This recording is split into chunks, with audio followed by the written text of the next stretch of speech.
Hello, നമസ്കാരം. ഇന്ന് ഞാനിവിടെ ഒരു പഴയകാല പാചകം ചെയ്യാണ്. പഴയ ആൾക്കാർക്കൊക്കെ അറിയാവുന്നതും അവരൊക്കെ സ്ഥിരമായിട്ട് വീട്ടിലുണ്ടാക്കുകയും ചെയ്തിരുന്ന സാധനമാണിത്.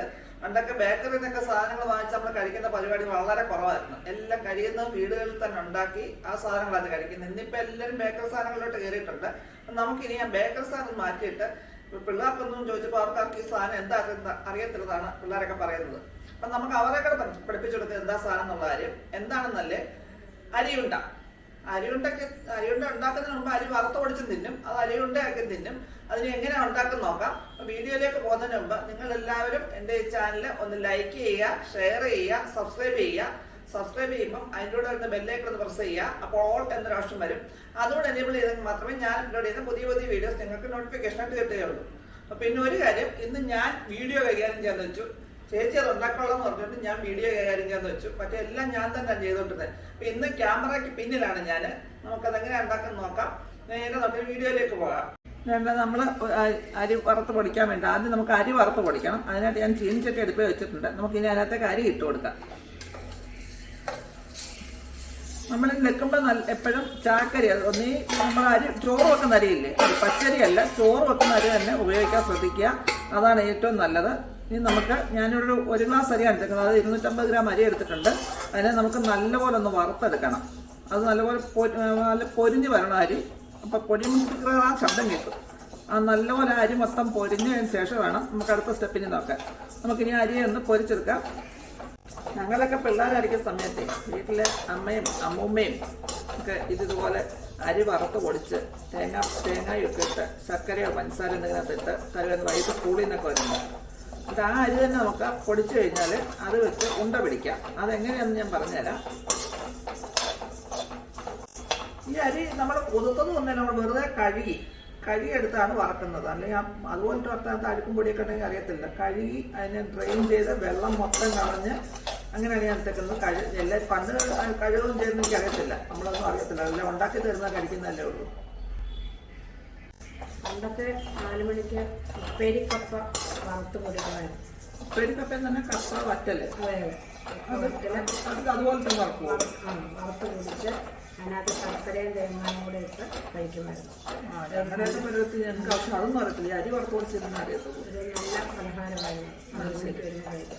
അപ്പൊ ഇനി അതെവിടെ കിട്ടാൻ കഴിക്കും മാറ്റി ഉണ്ടാക്കി നോക്കാം. അതുപോലെ ശർക്കര ചേർക്കുന്നുണ്ട്. തേങ്ങ ശർക്കര ഒന്നും നോക്കത്തില്ല. എല്ലാം വറുത്ത് പൊടിച്ചിരുന്നു. അത് പക്ഷെ എനിക്ക് അറിയത്തില്ല. ഇപ്പോഴും അറിവ് നമ്മുടെ അരി ഇപ്പോൾ പൊരിഞ്ഞ് തുടങ്ങുന്നുണ്ട്. അങ്ങ് ഞാൻ ശബ്ദം കേൾക്കാം, കിടുകിടാൻ ശബ്ദം കേൾക്കാം പൊരിഞ്ഞ് വരുമ്പോഴും. ഇളക്കിക്കൊണ്ടിരിക്കണം, അല്ലെങ്കിൽ ഇത് കരിഞ്ഞു പോയി അരി ഇങ്ങനെ കിടന്നിട്ട്. ശബ്ദം കേൾക്കാമോ? പുരുവിരാൻ ശബ്ദം കേൾക്കാമോ? കേട്ടോ, ഇതാണ് ഇങ്ങനെ പൊരിഞ്ഞ് വരും. അരി മൊത്തം പൊരിഞ്ഞ് വരും. പിന്നെ അദ്ദേഹം ശ്രദ്ധിച്ച് നോക്കിയാൽ അതിങ്ങനെ പൊരിഞ്ഞ് ചാടി വരുന്നതാണ് അരി ഇങ്ങനെ നേരത്തിൽ. ശ്രദ്ധിച്ച് നോക്കിയാൽ കാണാം അത് ആ ശബ്ദത്തിൻ്റെ കൂടെ തന്നെ. ഇത് നമ്മൾ ഉണ്ടാക്കുമ്പോൾ മീഡിയം ഫ്ലെയിമിൽ വെച്ചാൽ ഉണ്ടാക്കാം, അല്ലെങ്കിൽ ലോ ഫ്ലെയിമിൽ. അത് പൊരിയാൻ നമുക്ക് മീഡിയം ഫ്ലെയിമിലേക്ക് മാറ്റുക, അല്ലെങ്കിൽ അത് കരിഞ്ഞു പോകും പെട്ടെന്നത്. രണ്ടെല്ലാം മൂത്ത് വരാറായി. നിറമൊക്കെ അരിയുടെയൊക്കെ നിറമൊക്കെ അത് മാറിയിട്ടുണ്ട്. നമ്മൾ വെള്ള അരിയായിരുന്നെങ്കിൽ ഇച്ചിരിയുടെ വെളുപ്പ് നിറം വരും. ഇത് കുത്തരിയായിട്ടാണ് ഈ ചുവപ്പ് നിറം കൂടുതൽ വരുന്നത്. ഇത് കണ്ടോ, അരി പൊരിഞ്ഞു വന്ന അരി തിന്നാൻ നല്ല രസമാണ്. ഞാൻ തിന്ന് നോക്കാം. പണ്ട് ഇതൊക്കെ ഇങ്ങനെ പൊരിച്ചിട്ട് നമ്മൾ കുറച്ച് തിന്നും. പൊരിഞ്ഞെന്നറിയും. അപ്പോൾ ആ വീട്ടിൽ വരും പറയും അരി തിന്നാൽ കറി പിടിക്കും, തിന്നല്ലേ. എന്നാൽ ഇത് തിന്നാൻ സുഖമാണ്. അരി എന്നാൽ കറി പിടിക്കുന്ന കാര്യങ്ങൾ തിന്നാൻ സമ്മതിക്കത്തില്ല.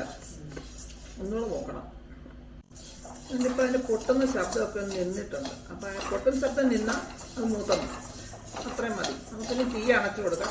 അതിനകത്ത് വെച്ച് കുറച്ച് നേരം ഒന്ന് ഇളക്കിയെടുക്കാം. അതിന് ആ ചൂട് ചെറുക്കി അതൊന്ന് പിടിച്ചോട്ടെ, അത് വരെ ഒന്ന് ഇളക്കിയെടുക്കാം. നമുക്ക് തീ അങ്ങ് അണച്ചു കൊടുക്കാം. അതിനുശേഷം കുറച്ച് നേരം ഒന്ന് ഇളക്കി കൊടുക്കണം, കരിഞ്ഞു പോകാതെ. പാത്രത്തിൻ്റെ ചൂട് കൊണ്ട് കരിഞ്ഞു പോകാതെ ഇളക്കി കൊടുക്കണം. അതിനുശേഷം നമുക്ക് അതിന് വേണമെന്ന ബാക്കി തണുക്കുമ്പോഴത്തേക്ക് വേണമെന്ന ബാക്കി സാധനങ്ങളുടെ ശരിയാക്കൊണ്ട് വരാം. നമ്മുടെ വറുത്ത് വെച്ചിരുന്ന അരി നല്ലപോലെ തണുത്ത് വന്നിട്ടുണ്ട്. ഇനി നമുക്ക് ഇതിനെ ഒന്ന് നല്ലപോലെ പൊടിച്ചെടുക്കണം. ഒന്ന് പൊടിച്ചെടുത്തിട്ട് അടുത്ത ഉണ്ടെന്ന് നോക്കാം. നമ്മൾ ആ അരി വറുത്ത് പൊടിച്ചതിൻ്റെ കൂടെ വെച്ചിട്ടുണ്ട്. അതിനകത്തേക്ക് നമുക്ക് കുറച്ച് ഏലക്കാപ്പൊടി, ഞാനൊരു 10 ഏലക്ക, ഒരു 3-4 സ്പൂൺ പഞ്ചസാരയും ചേർത്ത് പൊടിച്ച് വെച്ചതാണ്. അത് നമുക്ക് അതിനകത്തേക്ക് ചേർത്ത് കൊടുക്കാം. പിന്നെ ഇതിനകത്ത് ചേർക്കാൻ വെക്കുന്ന സാധനം ചുക്കുപൊടിയാണ്. എൻ്റെ ചുക്കുപൊടി ഇല്ലാത്തതുകൊണ്ട് ഞാൻ ചേർക്കുന്നില്ല. പിന്നെ കുറച്ച് ജീരകപ്പൊടി ചേർക്കാം. ജീരകത്തിന് ടേസ്റ്റ് ഇഷ്ടമുള്ളവർക്ക് ചേർക്കാം. ഞാൻ ജീരകത്തിന് ടേസ്റ്റ് ഇഷ്ടമല്ലെങ്കിലും ഒരു നുള്ളു ജീരകപ്പൊടി ചേർക്കാം. എന്നിട്ട് ഒരു പിഞ്ച് ജീരകം, ഒരു ടേസ്റ്റിന് മാത്രം. ഒരുപാടായി കഴിഞ്ഞാൽ എനിക്ക് ഇഷ്ടമല്ല ജീരകത്തിൻ്റെ ഒരു ടേസ്റ്റ്. ഇതിനെല്ലാം കൂടെ നമുക്ക് മിക്സ് ചെയ്തെടുക്കാം. അതെല്ലാം കൂടെ മിക്സ് ചെയ്തിട്ടുണ്ട്. നമുക്ക് ഏലക്കാപ്പൊടിയും ജീരകവും ഒന്നും ചേർക്കാതെ ഇതിൻ്റെ അരി വറുത്ത പൊടിച്ച് മാത്രം ഇച്ചിരി തേങ്ങയും കുറച്ച് ശർക്കരയോ പഞ്ചസാരയോ എല്ലാം കൂടെ ചേർത്താൽ നമ്മൾ അവലൂസ് പൊടി തിന്നത്തില്ലേ, അതുപോലെ തിന്നാൻ നല്ലതാണ്. ഇതിപ്പോൾ ഞാനിത് ഉണ്ട പിടിക്കുകയാണ്. അതിനായിട്ട് എന്നിട്ട് ഒരു അരക്കപ്പ് തേങ്ങ എടുത്ത് വെച്ചിട്ടുണ്ട്. അതിങ്ങനെയൊക്കെ ചേർത്താൽ മതി. പക്ഷെ ഞാനൊന്ന് ചതച്ചെടുക്കാം. ഇച്ചിരി വലിയ പുതിയതായതൊന്ന് ഇച്ചിരി ചതച്ചെടുക്കുകയാണ്. ആ ശർക്കരയും കൂടെ ചേർത്ത് നമുക്കതിനെ കുഴച്ചെടുക്കണം. നമുക്കിനി ആദ്യം ആ തേങ്ങ ഒന്ന് ചതച്ചുകൊണ്ട് വരാം. എന്താണ്ട് ആ തേങ്ങ ചതച്ച് അങ്ങോട്ട് ചേർത്ത് കൊടുക്കുകയാണ്. അത് നമ്മൾ അരി പൊടിച്ച ആ ജാറിനകത്തായിട്ട് പുരട്ടിയിട്ടുണ്ടല്ലോ, പൊടിച്ചിട്ടുണ്ടല്ലോ, അതിനൊരു നിറം വന്നിട്ടുണ്ട്. അങ്ങനെ കുഴപ്പമൊന്നുമില്ല. ഇതെല്ലാം ഒന്ന് തേങ്ങയിൽ ചേർത്ത് മിക്സ് ചെയ്തിട്ട് നമുക്ക് ശർക്കരയും കൂടെ ചേർക്കാം. അതായത് ഇതെല്ലാം കൂടെ ഒന്ന് മിക്സ് ചെയ്തെടുത്തിട്ടുണ്ട്. ഇനി നമ്മൾ ഇതിനകത്തേക്ക് ചേർക്കുന്നത് ശർക്കരയാണ്. ശർക്കര ഞാനിവിടെ ഒരു ചെറിയ ഉരുണ്ട എടുത്തിട്ടുണ്ട്. നമുക്ക് ആവശ്യത്തിന് മധുരത്തിന് ആവശ്യത്തിന് ചേർക്കണം. പൊടിയാണെങ്കിൽ ഒന്നുകൂടെ നല്ലതായിരിക്കും. അത് ചീകി എടുത്ത ഉണ്ടയാണ്. പൊടിയാണെങ്കിൽ ഒന്നുകൂടെ നനവും കാര്യങ്ങളൊക്കെ വരും. നമുക്ക് ഇതെല്ലാം കൂടെ ചേർത്ത് ഉരുട്ടിയെടുക്കാൻ പരുവത്തിന് ഒന്ന് മിക്സ് ചെയ്തെടുക്കണം. ഇതെല്ലാം കൂടെ ഇപ്പം ഞാനിതെല്ലാം എടുത്തിട്ടുണ്ട്. ഇങ്ങനെ പരുവത്തിൽ നമുക്ക് ഉരുട്ടിയെടുക്കണം. വേറെ ഒന്നുമില്ല, എളുപ്പമാണ് ചെയ്തെടുക്കാൻ. ഞാൻ അതിനകത്തിലൊരു 1/4 കപ്പ് തേങ്ങയും 2-3 സ്പൂൺ ശർക്കരയും അഡീഷണൽ ചേർത്തിട്ടുണ്ട്. അതിങ്ങനെ ഉരുട്ടിയെടുക്കണം. ഇത്രയേ ഉള്ളൂ സംഭവം. നമുക്കിനി ഞാൻ ഒന്ന് ശരിക്കും ഉരുട്ടിയെടുക്കാം. ഞാൻ കാണിച്ചതേ ഉള്ളൂ. ശരിക്കും ഒന്ന് ഉരുട്ടിയെടുക്കാം. ഇച്ചിരി വലിയ ഉണ്ടായാലും കുഴപ്പമില്ല, ചെറുതായാലും കുഴപ്പമില്ല. നനവ് അല്ലാണ്ട് ഒട്ടും പാടില്ല. അതിനകത്ത് വെള്ളം നനവ് വരരുത്, അല്ലാതെ വേണം ഉരുട്ടിയെടുക്കാൻ. ഇത് എളുപ്പം പൊടിഞ്ഞു വരികയും ചെയ്യും. അരിയുണ്ടയുടെ കൂട്ട് അത്രയും വലിയ കട്ടി കാണത്തില്ല ഇതിന്. ഇത്ര ഒരു സംഭവം.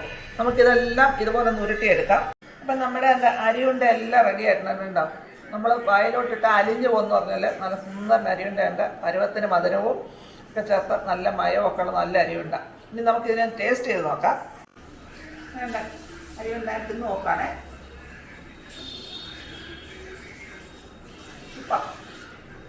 നമ്മളുടെ വായിട്ടോണ്ടെങ്കിൽ അതിനൊന്നുമില്ല, പൊടിഞ്ഞു പോകും. നമുക്ക് ഇങ്ങനെ പ്രാമുഖ്യാൽ മതി, അത് പൊടിഞ്ഞു പോകും. സൂപ്പറാണേ. എന്തായാലും ഇതൊക്കെ ഉണ്ടാക്കി നോക്കണം. വളരെ എളുപ്പം ഉണ്ടാക്കാൻ ഒക്കും. നമ്മൾ ബേക്കറിയിലൊന്നും പോകണ്ട. വൈകിട്ട് കുട്ടികളൊക്കെ സ്കൂളിൽ നിന്ന് വരുമ്പോഴേ ഇതേ സാധനം ഉണ്ടാക്കി കൊടുക്കാൻ അവർക്കൊക്കെ ഇഷ്ടപ്പെടും. എല്ലാവരും ട്രൈ ചെയ്യുക. നിങ്ങൾക്കത് ഈ റെസിപ്പി ഇഷ്ടപ്പെടുന്നെങ്കിൽ നിങ്ങളൊന്ന് ലൈക്ക് ചെയ്യുക. നിങ്ങളുടെ ചാനൽ ഒന്ന് ലൈക്ക് ചെയ്യുക. നിങ്ങളുടെ ഫ്രണ്ട്സിനും ഫാമിലിക്കും ഒന്ന് ഷെയർ ചെയ്യുക. പിന്നെ പുതിയൊരു വീഡിയോ വരുന്നതിലേക്ക് ടാറ്റാ.